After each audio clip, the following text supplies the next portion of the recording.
fait, quand tu dis que tu n'arrives pas à mettre de côté pour tes projets et que tu rejettes la faute en fait sur les circonstances, sur tes revenus, sur ton conjoint, ta conjointe, tes enfants, ta famille, tout ce que tu veux. Finalement, alors déjà tu dis, enfin c'est moi qui utilise ce mot, hein, rejeter la faute, mais déjà c'est pas une question de faute, c'est une question de responsabilité. Et, et en fait, moi ce que je veux te dire dans cette vidéo, c'est que tu dois prendre la responsabilité de tes actes. Prendre la responsabilité de tes décisions. C'est toi qui fais ces dépenses. Alors attention, hein, je ne dis pas que c'est toujours le cas. Hein. Y a des moments où effectivement la responsabilité est au moins en partie, voire complètement dans les mains de quelqu'un d'autre. Hein, effectivement, je vois souvent des messages comme quoi les conjoints font des dépenses, même les cash, etc. Donc ça, bon, bah, là évidemment c'est hors de ta portée. Encore que, hein, si vraiment le conjoint ou la conjointe pose un énorme problème et que ça empiète sur ta vie depuis des années, tu peux toujours prendre la décision de trouver quelqu'un d'autre ou même d'être seul, ce qui pourrait souvent, ou enfin parfois en tout cas, être un bon pour toi, une bonne chose.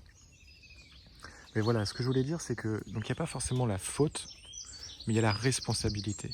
Il y a la différence entre subir sa vie et choisir sa vie.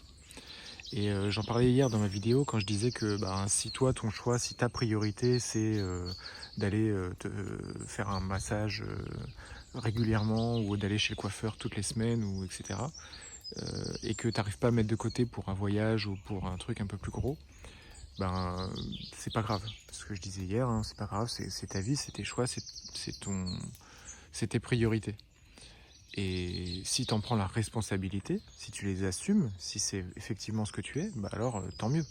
Si ce que tu es, si c'est ce que tu es, il n'y a pas de raison d'être autre chose.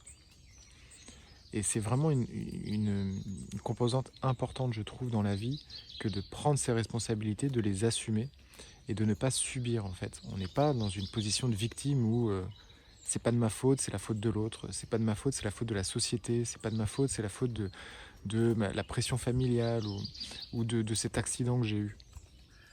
Effectivement, tout ça, c'est des circonstances qu'il faut prendre en compte. C'est un contexte. Ce contexte, tu ne peux pas juste le laisser de côté. Hein. Effectivement, il faut ouvrir les yeux là-dessus. Mais il y a toujours ta propre responsabilité. Il y a toujours tes propres décisions. Et tu peux agir. Tu ne vas pas forcément trouver tout de suite les solutions à tous tes problèmes. Tu ne vas pas forcément même trouver des solutions à tous tes problèmes. Mais tu peux agir. Tu peux prendre des décisions. J'ai revu un message que j'ai mis il y a quelques années sur Facebook. C'était quelqu'un, j'avais repris le message que quelqu'un avait écrit. C'est que souvent, quand on s'imagine un peu dans la fiction, de se dire on voyage dans le passé. Et on se dit, oulala, il ne faut pas faire la moindre chose de travers parce que le moindre acte que tu peux avoir dans le passé peut tout changer dans le futur. Enfin, peut changer le futur complètement. D'ailleurs, il y avait un épisode des Simpsons très marrant comme ça, où je me rappelle de Homer qui marchait sur une branche, qui cassait la branche au temps des dinosaures, et ça avait complètement changé tout le reste de l'humanité à jamais. Bon, ça c'est les Simpsons, c'est plus drôle qu'autre chose, mais voilà, on a cette idée de dire attention, il faut rien changer dans le passé, si on voyage dans le passé, parce que ça pourrait avoir des conséquences énormes sur le futur. Et pour autant, on ne se dit pas, une corollaire, hein, c'est que si aujourd'hui je prends une décision pour changer un peu le cours de mon existence, eh bien ça aura une conséquence sur le futur.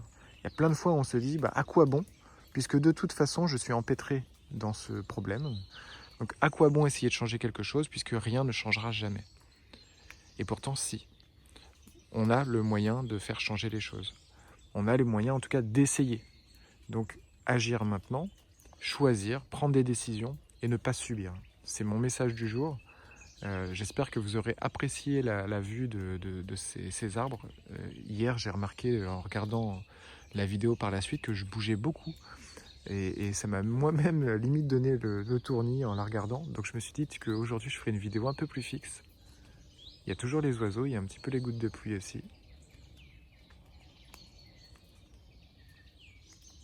Ouais, on se croirait dans la jungle. Et pourtant on n'est pas dans la jungle. Bon bah voilà, ce serait ça, c'est mon conseil du jour. Agissez, choisissez, décidez, ne subissez pas. Hein, la vie est trop courte pour la subir. Donc prenez les choses en main, prenez la responsabilité de vos choix et de votre vie. Allez, je vous dis à bientôt. Ciao.